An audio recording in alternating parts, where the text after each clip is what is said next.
Hello, everyone. Thanks for joining us. We're going to be talking elderberries here with Michael Kilpatrick. So if you're excited about elderberries, you're in the right place.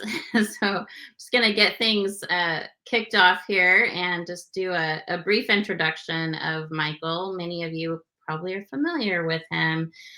He's been part of our Superfood Garden Summit series for many years. This is going to be our ninth year this year, and I think you've been on most of them. Wow.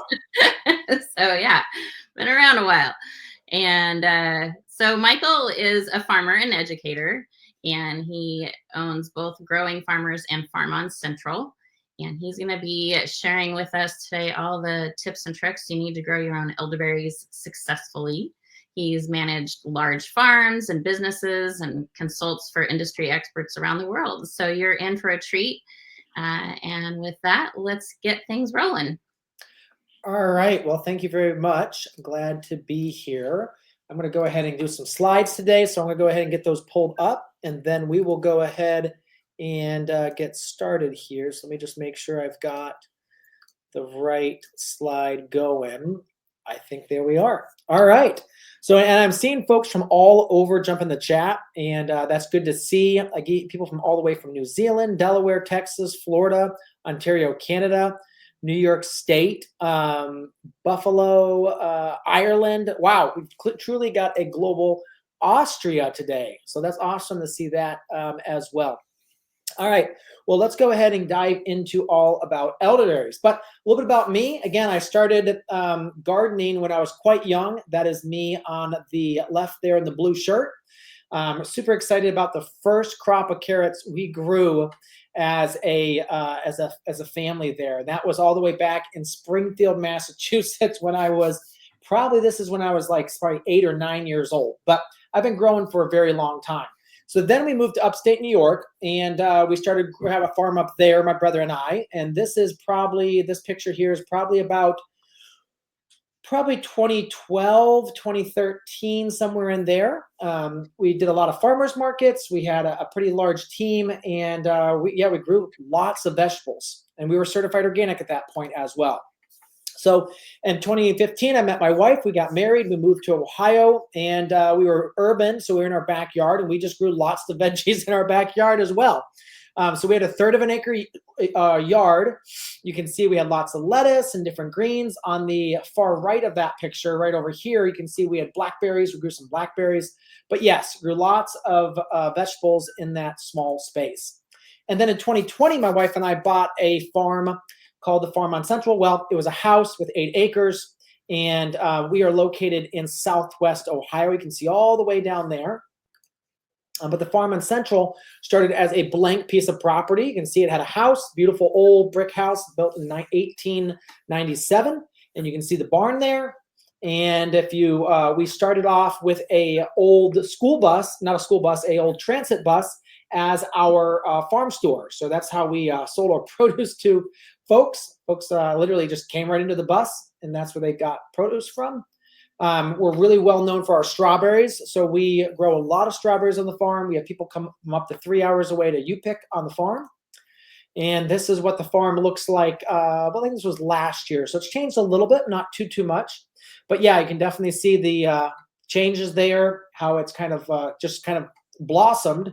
And yeah, I can see actually we're talking about elderberries today. I don't know if you can see my mouse here, but there's an elderberry row right here at the end of those hoop houses. I think you can kind of see it. I kind of have to wiggle it around a lot. But yeah, that's elderberries are very important on the farm. We actually plant them on the edges as well. So you can't see it since this picture was taken, but there's a bunch more planted on the back edge here. We've planted a bunch on where the hedgerow was. We took out all these old trees because they were really junky, hardack, and just like there was a bunch back there of honeysuckle and stuff. So we took those all out, and now we've planted sea berries and elderberries and some more willows. And we're getting ready to plant some more willows and aronia berries and some gooseberries as well. So again, we're really excited about all the different perennials that you can grow on your farm. All right. So yeah, we have a farm store now on site. So folks actually will come visit us, and the farm store is more for food for our local community. So we carry everything from the produce we produce to also as well as local apples and squash and local meats and stuff like that. Um, all right, so let's dive into why perennials. So again, most people when they get started with gardening, they start with, let's say, a tomato plant and lettuce, and those are great. You plant them, they come up, you get foods with a lettuce within 6 weeks, with tomatoes a couple months, and at the end of the year it dies, and the next year you have to start growing it again. Well, the thing with perennials is you plant them once and you just keep harvesting. So one of the big reasons we love perennials is the carbon sequestration. For one, they're mostly woody. You'd also not moving a lot of soil around, and a lot of times too, you're mulching them with wood chips. And the nice thing about mulching with wood chips is you're actually creating new soil. And I was literally just outside working on one of our elderberry patches, and there were some wood chips there, and I was kind of moving around, and I was really amazed at just the beautiful black dirt that was between what's left of the chips. There wasn't a lot left. So it's amazing just how quickly those chips break down, create rich black soil for the plants. Another thing we like about elderberries and our perennials is the habitat strips. So while we do prune them back, you can leave some of the woodiness, and there'll be all sorts of. We'll see bunnies hiding in them. We'll see a lot of birds making nests in them, and then this right here is this right here is a praying mantis egg case. And so this was something we found in one of our willow rows. But again, these perennials just give habitat in the different areas for all of our beneficials. And in the case of rabbits, not so beneficial animals. Another thing about them is they're medicinal too. So elderberries, very medicinal. We'll talk a little bit about why they've been treasured over the centuries. But even willows, there's definitely some medicinal things there. Even rhubarb, that's something we typically don't really talk about. It's a perennial, but it's amazing that for years was used medicinally as well. Now it's just a great pie filler, but back then it was actually known quite well for that. So with elderberries, there's a lot of benefits. You've got the berries, they're rich in vitamins and antioxidants, used to make syrups, teas, jams, and wines. And they definitely have some immune boosting properties. That's why a lot of people like them. The flowers, also edible. They're used to make teas, infusions, and cordials, and also have some medicinal and health benefits. And then leaves and bark, which are actually really, a lot of people don't do anything with them, but they do have some benefits as well. Now, do be careful. The leaves and bark of even the black elderberry, which is the American elderberry, they can be toxic, so you want to be careful. So if you get European elderberry, you have to cook the berries first. With the American elderberry, you do not have the American black elderberry, you do not have to cook it. Red elderberry and the blue elderberry, you definitely do need to cook those as well. So that is something I should have put a slide in here about the different kinds of elderberry. We're going to be talking mainly about the black elderberry here, but there are multiple different types as well that definitely can be talked about as well. All right, so the black elderberry, the people's medicine cabinet, this is something, if you go back and look at literature back 100, 200 years, they talk about it and just how many uses. There's pages and pages of all the different ways they would use it. Now, were they all exactly how you should have been using it? Maybe, maybe not, but it has been treasured for years. And actually now that we have, we're doing a lot more research on the berries, there are significant health benefits. And it's amazing to see, actually, if you go into a CVS now, you can see elderberry on the shelf. Now, I will say it's probably not as pure as the elderberry that when you grow your own and make your own things from it.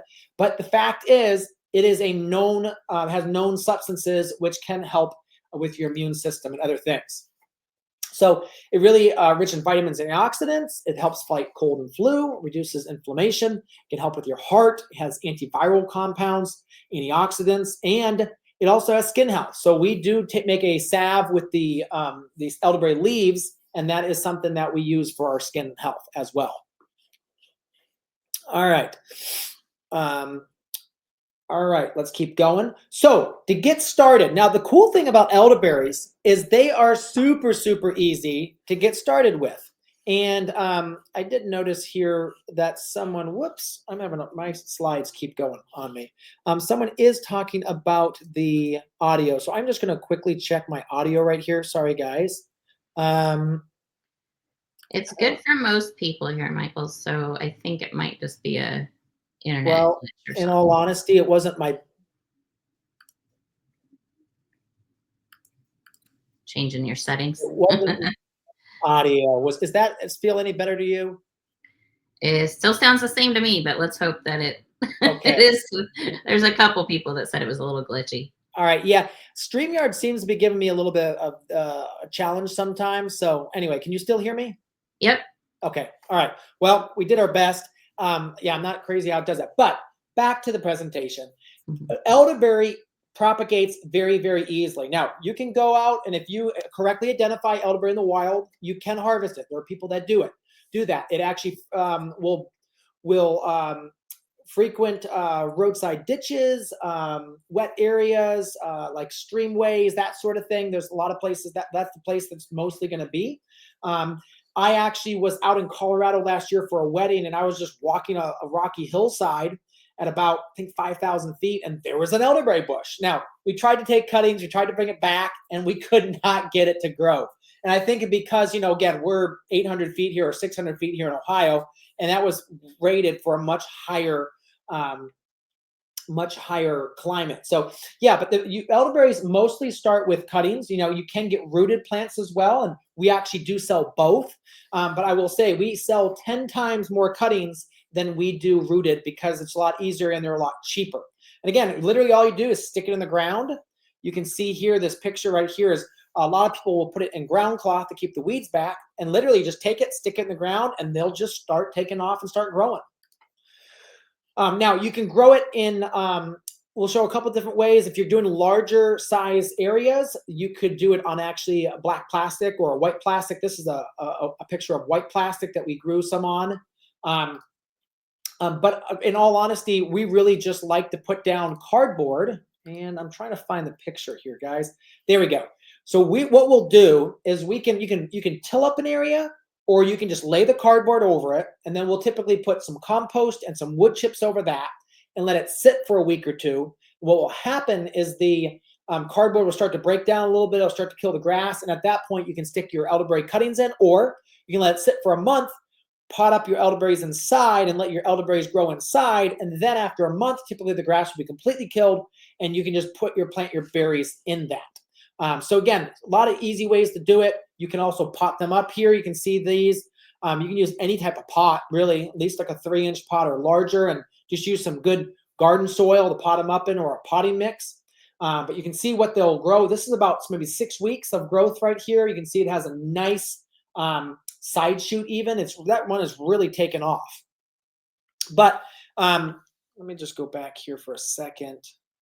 Yeah. So again, you can see some people larger scale will put down ground cloth. Nice thing about ground cloth is it really keeps the weeds down. And for spacing, we really prefer 2 to 4 feet apart, and your rows 12 to 16 feet apart. The elderberries can get quite large. I would say the largest is probably the Adams. Adams can get probably up to 14 feet tall. It can get really large. And then obviously when they start to bend down with all the fruit on them, then they start to impede. Now, you can plant them closer. If you have a small backyard, I would just plant 1 or 2. Typically, you're going to plant 2. You want 2 different varieties for pollination. You're going to get the best yields if you have 2 different varieties. And for fertility, we typically don't put a lot of fertility on. They do want a little bit lower pH. So sometimes you will need to put down some gypsum or a little bit of sulfur if you need to pull the pH down. If you want to put your pH up, you'll need to put some lime on. But definitely take a soil test. All right, let's get back to these slides here. This is actually one of the elderberry orchards that's about 15 minutes from us. And this is the first year they planted those. So look how much growth happened in 1 year. You can see they just really took right off. So yeah, you can easily get 4 to 6 feet of growth that first year. Now, if you do get flowers, we definitely recommend taking the flowers off that first year just to focus the plant's energy on getting a new root system.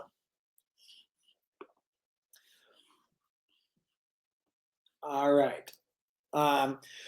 So pruning. So a couple different ways to prune. And again, it depends on how old your plants are. So if you've just planted them, the year after it, you can prune them back slightly. Again, you're just trying to get lots of good leaves and lots of good growth that first and second year. And then the third year, you can really take them back. So if you're a home gardener or even like a homesteader and you have 10 or less plants, you're typically going to just selectively prune. So you're going to prune back on anything that's dead, a third of the old canes, and you're going to thin those out a little bit. And that will give you the absolute maximum yield. Now, for like our size farm, we have probably 100 elderberries on the farm. So we actually just prune them all back to the ground. We literally take a chainsaw or like a pruning loppers, and we lop them back we leave about 6 inches. And that's, a nice thing about that too, is that helps with disease control and some of the bugs we have. Is really taking those canes out means those bugs are not going to be there. So you do get slightly lower yield with that, but typically that's for our larger growers. That's typically how we're managing it. Now, a couple tips. Make sure you use sharp, clean shears, and do wear gloves. Those stems, they don't have spines, but they can be a little pokey sometimes. So definitely something to think about there. All right, so elderberries too. This is what the plants look like at about full size. This is about 6 or 7 feet tall. You can see all the flowers growing right there. Again, we plant them interspersed with our vegetables on the farm. You can see there's some lettuce growing right there at the base. But yeah, elderberries are something that are great to grow on the farm or in the backyard. You want to give them your space. And one of the things we will do, because the roots will tend to run a little bit, is at about 3 feet out from the base, once a year, typically we do it in the summertime after a good rain, is we'll take a sharp spade and just make a circle around the plant just to cut back any roots that are trying to run her. And that will make sure you keep the plants confined. So they will spread slowly, okay? They don't take off like some like raspberries and stuff, but they will spread slowly. So that is one of the reasons why we do like to take a sharp spade and kind of hold them back. We do have some people that have put them in pots. You want to definitely do a large pot, like a 10 or 15 gallon. So if you do have a patio, you could do a big, large pot, put it on there. You will get a smaller plant, lower yield, but we have seen folks do that. All right, so this is actually something I want to show you here. This is a 1-year-old plant. So this was planted the year before, and then they decided they wanted to rip out this specific short row because they want to do a different variety. So you can see just how big the roots are, though, on that plant. I mean, they've spread, those big heavy-duty roots have spread at least 2 feet in that first year. All right, so there's that. So this is what the flowers look like just as they're starting to come out. And this is what pollination looks like. You can see this is a head right here. And actually the heads are called cymes. So C-Y-M-E, I believe is the spelling. Don't quote me on that exact spelling. But and there are difference between determinates and indeterminate. So determinate will put all their fruit out at once. All the flowers happen at once. Determinate or indeterminate, you can see here, this is a flower right here that's about to set berries, but it's also right next to it, it's got brand new fruit coming out. And what we found is that the indeterminate tend to be higher yielding, but for commercial growers, they want the determinate because that means they only have to come to the field once or twice to harvest all the berries. Indeterminate can bear anywhere from 3 to 5 weeks. So again, that is something to think about depending on what you're trying to do with the berries, is how you'd want to manage them. And yes, Daryl, we will have a replay, I believe, available. So you will be able to watch this later. All right. So you do have some animals and birds do like the berries. So you can see here, they got them covered with a little net. And that's something I believe that's listed on Amazon. I forget exactly what it's called, but it may be called like a fruit net or something like that. But yeah, Marty, who I was showing you earlier in the picture, has a large field of them. This is what they use. It's very, very successful to keep the birds away. And again, if you don't mind sharing, by all means, but they will eat you out if you're not careful. They will eat all your berries if you're not careful. All right. Here you go. These are after harvest. Now, again, there's a few berries in there, a little bit green, so you might want to pull those out. And you can see some of the pieces of stem right there. Typically, we try to pull those out. Sometimes they'll float away, so it's just taking the berries, put them in some water, float away the stems and pieces like that. And yeah. So this right here is pruning them back. This is another elderberry orchard I visited a couple of years back, and they actually use an electric or gas-powered weed eater and just have a metal blade on there, a saw blade on there, but that just looked way too dangerous for me. It felt like it could kick back and hit you in the leg or hit your boots. So I definitely would speak with caution with that. But you can just see how far apart they put these rows. I think those are about 16 feet apart. Allows easy access and easy to deal with them.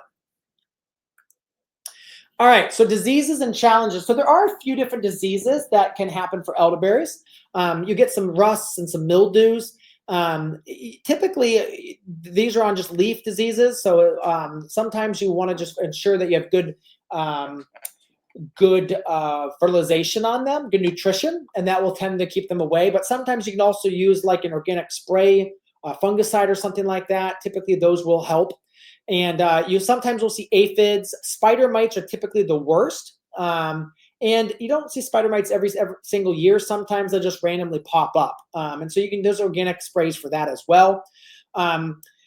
Deer will eat the elderberries. So if you have a few, you can easily protect them for the first year. As long as you get them through that first year, typically they're fine beyond that. So it's typically that first year, just got to protect them.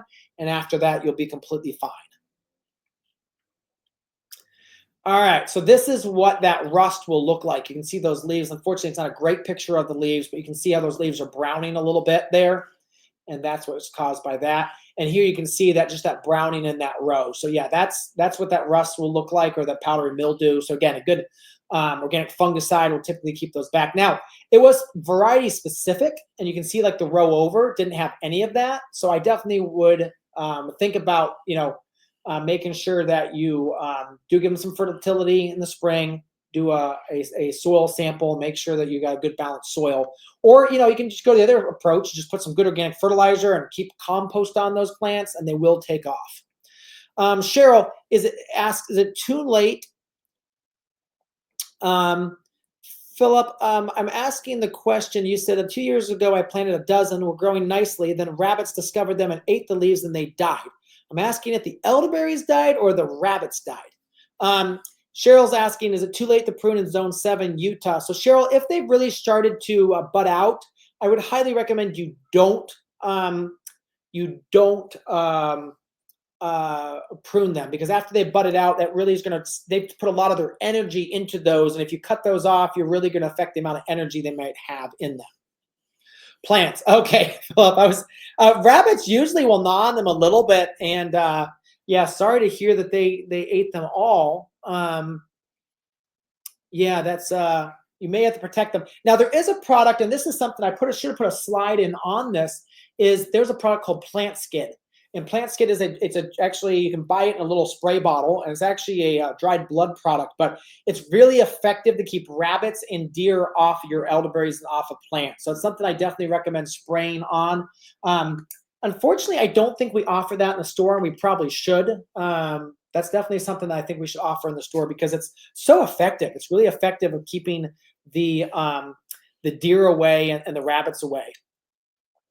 All right, so we were talking about those spider mites, and this is what that looks like. You can just see how the leaves right here are kind of curled up a little bit and shiny, really super shiny, and that's a classic symbol or sign of those spider mites being on the plants.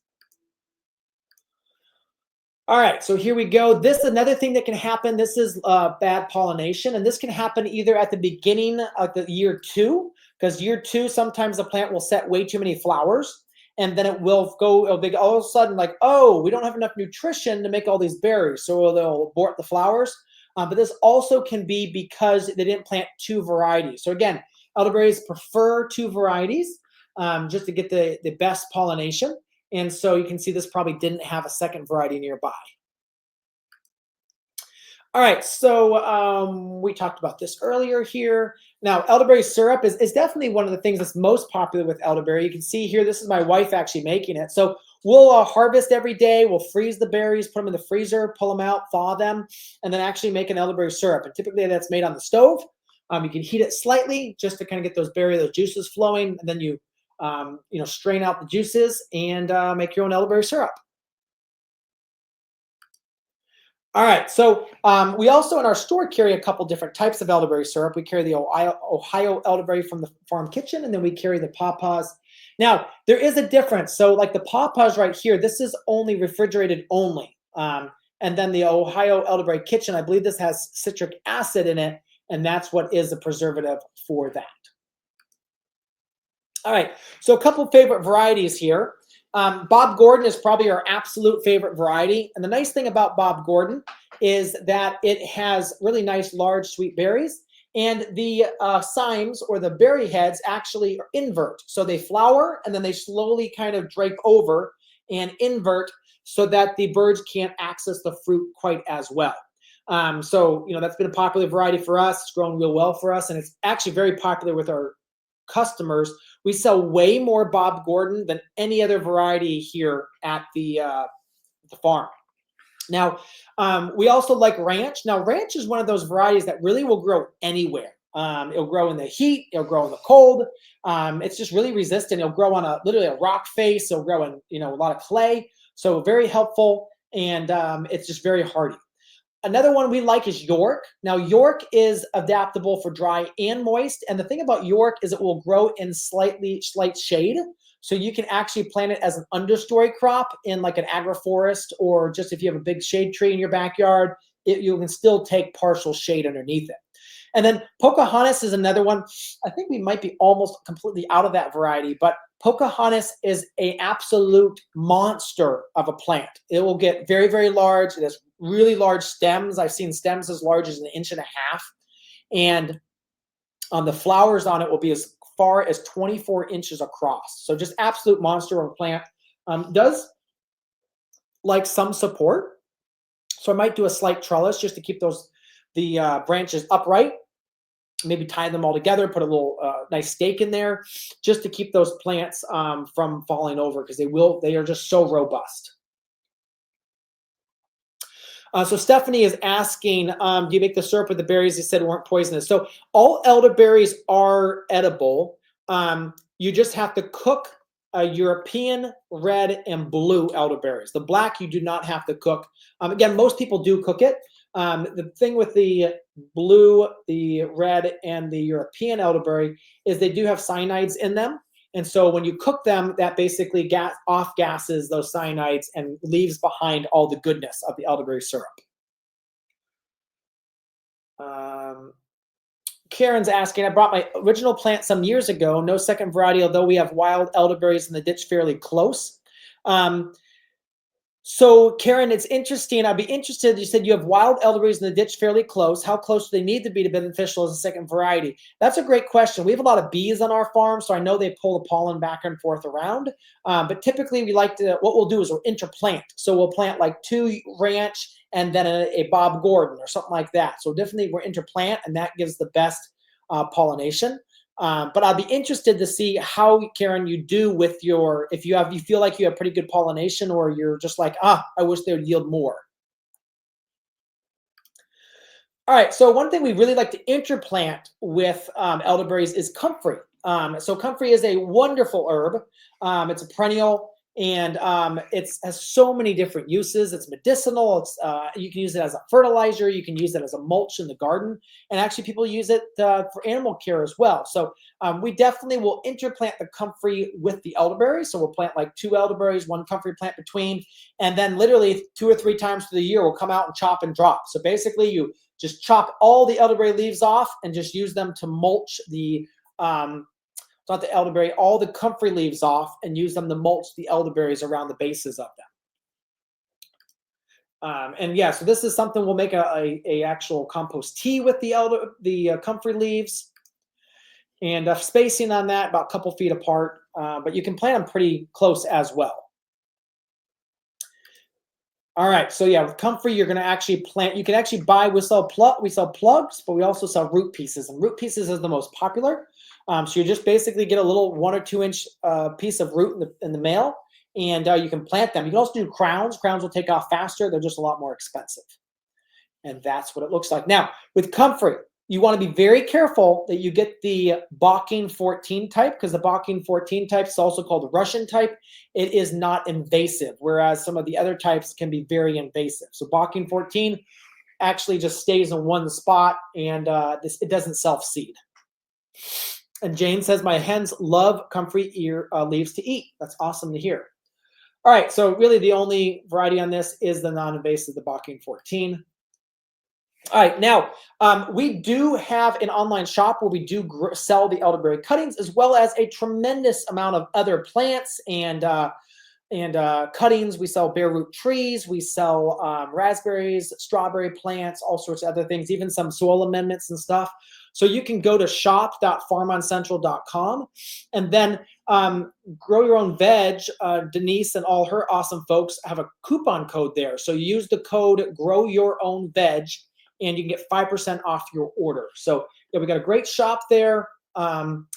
We talked about the different varieties. Oh, one thing, Denise, we didn't go over is what varieties for what zone. Because I know we have folks here from all over the U.S. We have some folks from Florida, far north, Maine, all that. So I do want to make sure that we cover what varieties. So for the really cold varieties, your zone 3 to 5, Adams and Ranch are probably going to be your best. They're the two most hardy. Now, Bob Gordon will also thrive as well, especially if you're cutting it back to the ground. And because it doesn't have a chance to die back. So yeah, we've definitely seen Bob Gordon work in those colder varieties as well. Once you get to 6 to 7, Pocahontas and Wildwood are going to be doing really, really well for you. Again, you know, Adams and Ranch will grow in 6 and 7 as well. Again, there are older varieties, they're a little bit more cold hardy. But once you get into 8 to 9, that's where I'd really stop growing Adams and really start focusing on the Ranch, the Wildwood, the York. That's what you're looking for. So if you're in 9 or 10, there is a Texas variety. We do not offer it, called Texas Pete. I think it's P-E-T-E. There's a guy, you can Google it. I'm not so sure if you can find it online, but that variety, we tried to grow. We could not get it to grow for us because I think we just weren't warm enough for it. But if you are super warm like that, Florida, even maybe into Mexico, maybe that variety would work for you. But yeah, these varieties definitely, these for the different zones. All right, so yeah, we do also have some great growing guides too. So if you go to shop.farmoncentral.com, you can go into the Learn tab, and under the Learn tab is our growing guides. So yeah, we have all sorts of growing guides on all different plants, and folks love those. So again, the store has all sorts of great things. We have aronia berry, raspberries, elderberries, rhubarb, blackberries, even figs, strawberries. This year we added hardy grapes. We have a great grape nursery that we work with in Vermont that has some really super hardy grapes, down to even minus 25 degrees. So definitely like being able to offer cool varieties and cool products that we can stand 100% behind. All right, we also have what we call the Elderberry Masterclass. So again, we created the presentation we just went through, and people kept saying, hey, I've got more questions. So what we did is we went ahead and created this masterclass, which has interviews with a lot of different elderberry growers. It has videos on showing exactly about the different varieties. We show you how to do ground prep and planting. We have videos on that.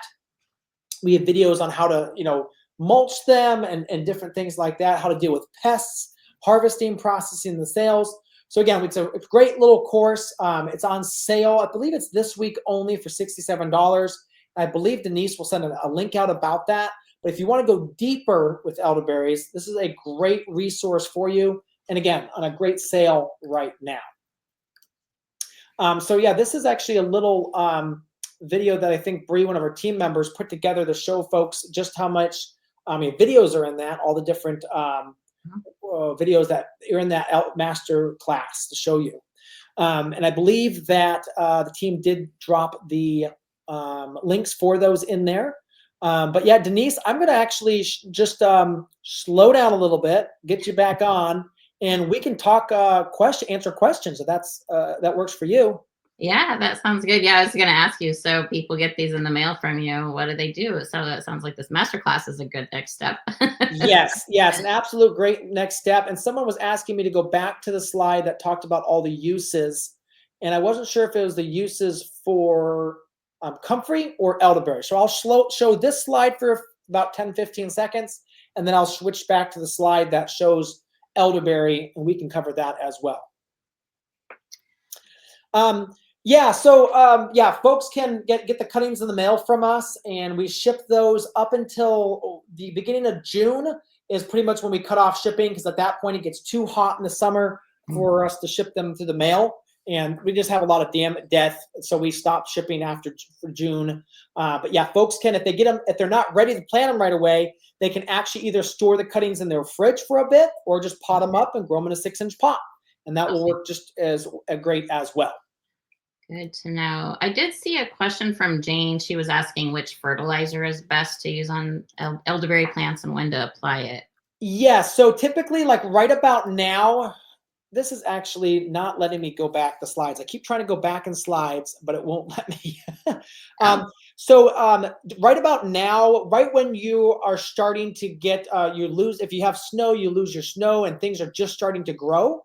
That is when we would definitely recommend, I'm just still trying to get back to that slide. There you go. Right about, yeah, so for in Ohio here, we're just starting to get little sprouts on the elderberries. So this is about when we're going to fertilize. Now, if you're going to, you're just looking for a good balanced fertilizer, you could just use an organic fertilizer. Any organic fertilizer will do if it's like a 3-5-3 or like a 5-4-3. If you know you have lots of good nutrients, you're just looking for a little bit of nitrogen, like peanut hulls, peanut meal or soybean meal or even a cottonseed meal is a great organic version. You can also use a blood meal or a feather meal too. But yeah, those are just some great organic fertilizers which you can just put out. I believe we do offer a couple different options in our store under fertilizer as well that folks could use that would work just fine. Awesome. I'm trying to just catch a couple other questions here. So Cheryl asked if it's too late to prune in Zone 7 in Utah. Yeah, if you've started to get a lot of growth on them, like an inch or so, at this point it is a little too late. For example, yeah, we do our pruning typically in January, February, as soon as the snow's back far enough for us to get to the base of the plant. I know actually we missed out on pruning my figs this year. Pretty disappointed. We do outside figs and inside figs, and the outside figs we cut back to the ground every year in the winter, and so those were fine. But my inside figs, they kind of got away from me, and now they've got like big leaves on them. So it's just there's too much sap up in the plant, and you're just at this point going to hurt it. So I would just wait till next year. And again, they're not going to be, it's not going to harm them too much, but yeah, I'll just wait till next year. So similar, but Anne asked when the best time is to take cuttings. So yeah, January. We typically go after January or December. As soon as they drop their leaves in the fall, you can go out and cut them. But yeah, we typically go January or at latest February. All right. I see. Lorraine is asking if shrubs can coexist with goats. Great question. So we will find that goats will taste them, and some people have said their goats will eat them back a bit. But goats, in all honesty, they have a very bulletproof, as I would say, digestive system. So we found that they haven't seen any adverse effects. So it may be more detrimental to the plants than the goats. But what I would do is just put a cage around them for that first year or two. And then what you could do is you could just prune them a little bit taller, and so the goats couldn't get up to them. So I've definitely seen that. But I really wouldn't plant them in the goat pasture, I guess is what I would say. Don't tempt them. Don't tempt them. Yes. Yeah. Let's see. Yes, Natasha, we will be emailing out links for the website and also the replay for this. So since you registered for this webinar, you'll be getting that information. Yeah. And then someone's saying, is Bob Gordon going to work in Zone 7? Absolutely, Cheryl. Bob Gordon's a great choice for Zone 7. Norma wants to know, where do I buy them? Yes, well, we've got you covered. Norma's asking, yes, you recommended Ranch and Pocahontas varieties for Zone 10B. I think in our growing guide, we might say that you could do that. It's going to be the absolute most south area to grow those. And so what I would do is just mulch them heavily. And if you can provide a little bit of shade for them, that would be great. So they're going to be a lot happier with a little bit of shade. You can also try York. So yeah, Norma, we do offer those.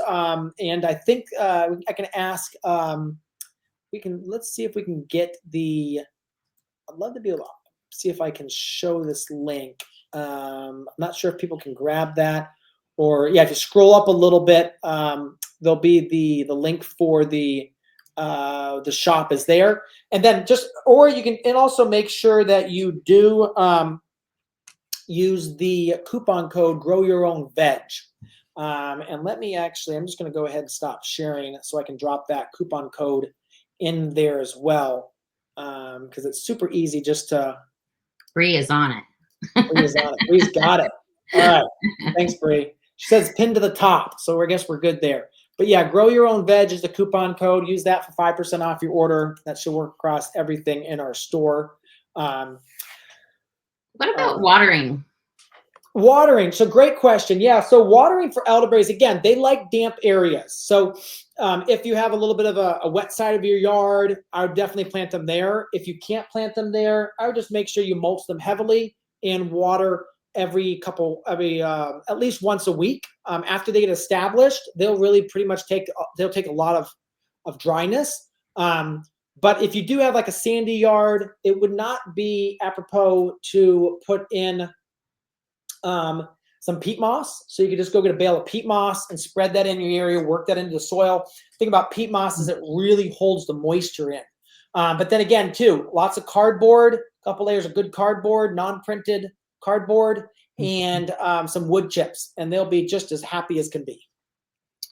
And Anne is asking the best variety to grow in woods in zone 5. Yeah, so Anne, I would definitely think that the York variety would do quite well for you there.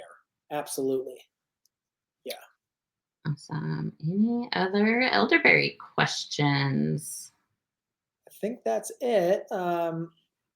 Yeah, so I believe the masterclass is on sale through the end of this week. And of course, folks can go to the shop and order at any point. But again, we are to the point, we are starting to run out of our less populous varieties. So like we have a really hardy, really super hardy zone 3 hardy elderberry, but I'm not even talking about it today because I think we literally have 2 packs left of it. Yeah, so definitely jump over to our site. Make sure if you want to get cuttings, you do order those now. We're having more questions on which variety for zones. I don't know if you want to throw that slide up there. Yeah, let's go ahead and grab that slide again, just so we can show folks. People can take a little screenshot while they have it. Yes. Let's throw that up there. Yeah, so that's probably the best right there. Eastern Massachusetts, South Shore, that's probably a zone 6, maybe 7A. So yeah, really, I mean, actually in that zone, I think any of our varieties will work well for you. Elderberries in the US, they thrive in zone 6 and 7. So really any of the other, when you're in those zones, any of the varieties will work. Again, we've planted all of them on our farm, kind of done comparisons, and they all just do really well. And we do have the variety guide too. So we have a variety guide of literally all the varieties we could find out there. And we put that together so folks can grab that and look through that. It even contains a fair amount of varieties that we don't have in the store at this point. We're still really trying to find all the varieties. I think this year we added 1, 2, maybe 3 new varieties into the farm. So yeah, we're always looking to kind of expand our elderberry library here. Yes, Lauren saying my elderberries have a year's growth. They are just not dead, but really slow. I'm going to throw some Omri Black Gold around them. Yes, absolutely. That would be a great thing to use. The other question I would have, Lauren, is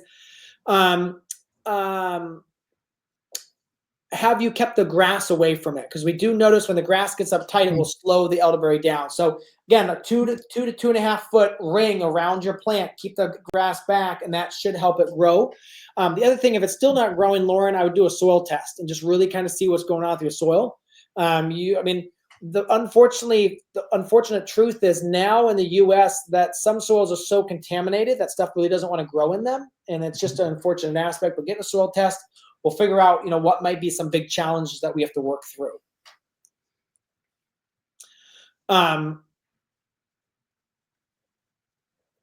Karen's asking. Yes. Yeah. Yeah, I think, Karen, that if you in your backyard, that would be absolutely fine.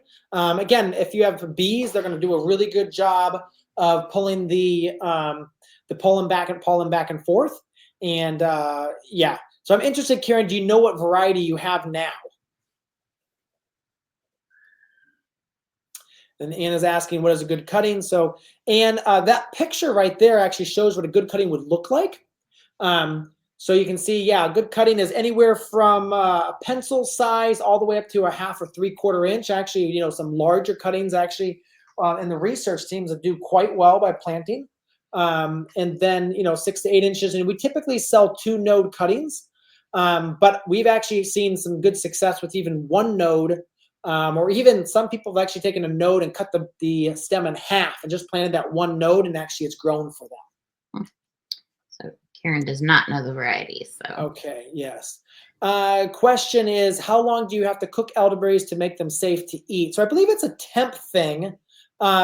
Bree might be able to pull that information up. How long you have to. Again, the black elderberry or the American elderberry, you do not have to cook. But if you are going to grow the European or one of these other ones, the blue or the red, then you definitely would have to cook it. And I believe it's about like 130 degrees. I may be a little bit wrong, but yeah, I believe 130 degrees is kind of the magic. And I don't know exactly how long. Yeah, let me see if I can find that real quick here.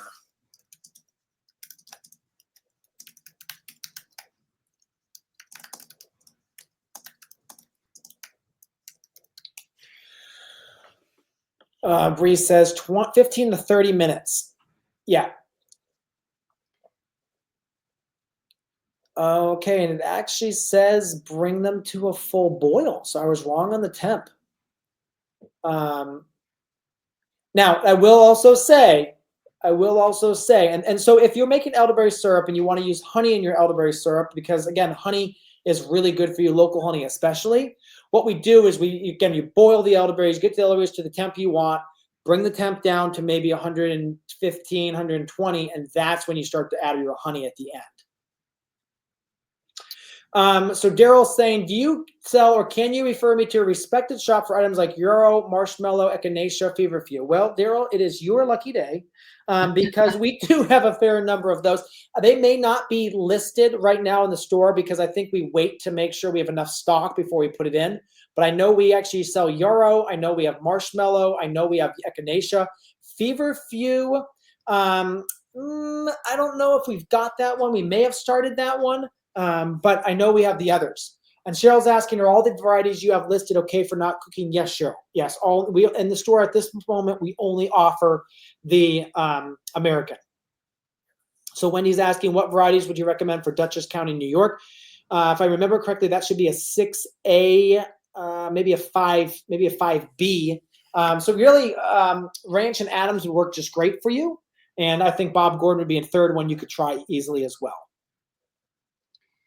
So I'm curious if people are watching the replay and they have questions on, they'll see the slide, but like if they still have questions on what varieties, can they email you? Absolutely, yes. Okay. Yes. So we have folks email us all the time. orders@central.farm is the farm email. And so just send an email in there, ask these questions, and we'll try to get back to them usually within 24, 48 hours. Awesome. All right. And Loki is saying, I live in Puerto Rico, and it seems the elderberries I can grow are Sambucus canadensis. Yeah, so that is, I believe those are the European.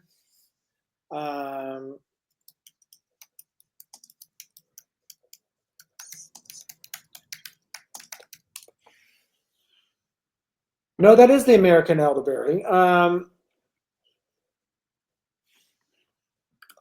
Which one is?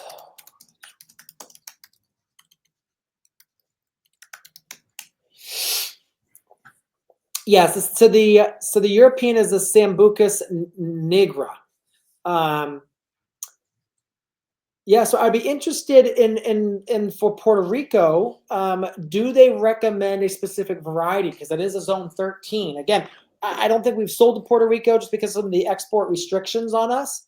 But I'm very interested in that they are recommending some. Now, again, elderberries are native across the US, again, from Texas to Canada, and in the mountains of high altitude. So there might be local varieties that you can grab as well. Yes. Um,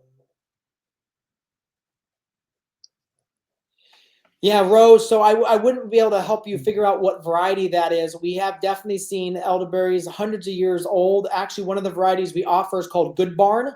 And the history behind that variety is a researcher. I forget his exact name, but he was, this was literally the good variety of elderberry found next to his barn. So he called it Good Barn. So I think we might be sold out of that one at the moment, but it absolutely kind of shows you just just how regionally adapted these varieties are. Someone's asking, do elderberry bark have thorns? They do not. They can be a little pokey, but they do not have thorns. Now, on the other hand, we grow goji berries, we grow and sea berries, and my do both of those have thorns? Fun. Yes.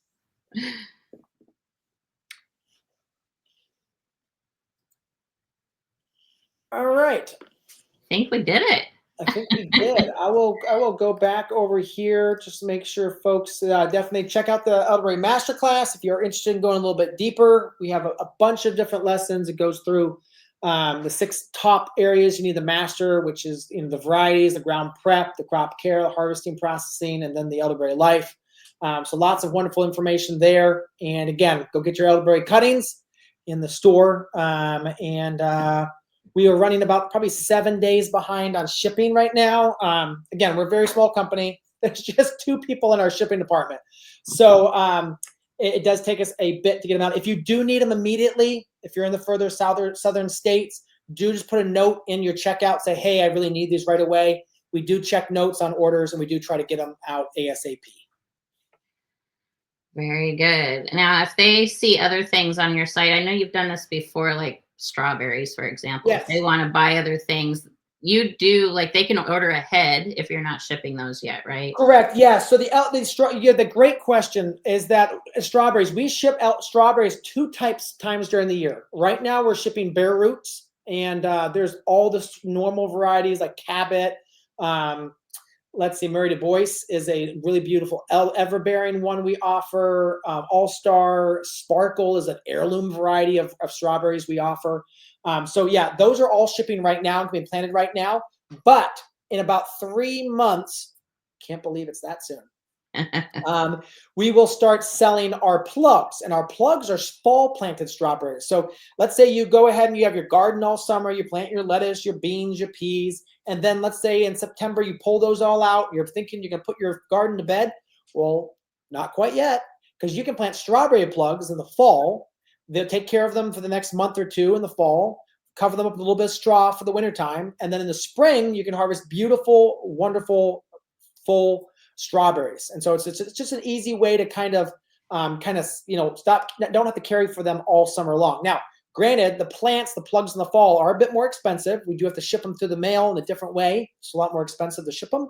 But you save a couple months on them. So yeah, that's the annual bed strawberry system. And yeah, I'd love to get back on, Denise, sometime this summer Yeah. and chat with folks about those as well. Talk some berries. So, okay. And Dorothy's sharing, great webinar. We'll watch the replay with my husband to convince him that we should plant some elderberries near our marsh. so, Absolutely, yes. Absolutely, yes.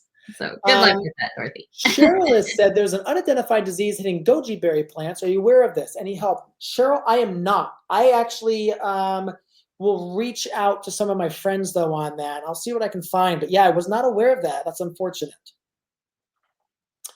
Um, will the ones that don't have leaves still be good? Daryl, you can try. Sometimes they are a little bit slow in the spring to put leaves back on. So yeah, you can definitely try. All right. Well, I think that should do it.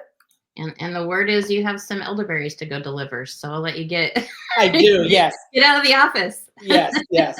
All right, Denise, thanks so much for hosting this. I really appreciate you letting me All come right. on. Thank you so much. All right. Bye, everybody. Bye.